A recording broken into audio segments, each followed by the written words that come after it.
आइपुगेका छौँ।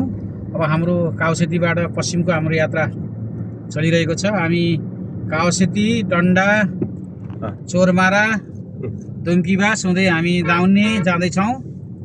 यो यात्रा आज हामीहरू साथीहरू बिच एकदम यादगार रहनेछ।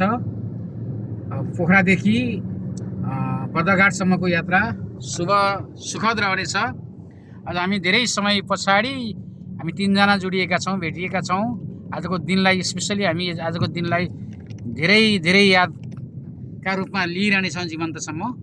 हाम्रो अशोकजीले ड्राइभ गरिरहनु भएको छ यो व्यस्त बाटोमा।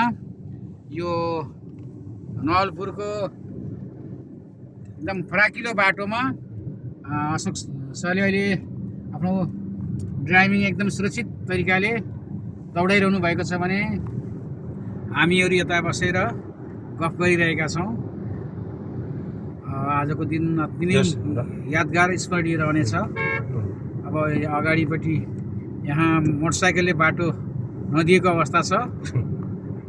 यो ड्राइभिङ गर्न मोटरसाइकलको साथीले अलिकति हेलचेक्राइ गर्नुभएको छ। यसै गरेर यो बाटाहरू यो बजार काउसेती बजारमा यो फराकिलो बाटो यो महेन्द्र राजमार्ग पनि अब एकदमै स्तरोन्नति भइरहेको छ। यसै गरी अब हामी अगाडि बढिरहेका छौँ। अब पुरानो काउसेतीको ओह्रालोमा हामी झर्दैछौँ।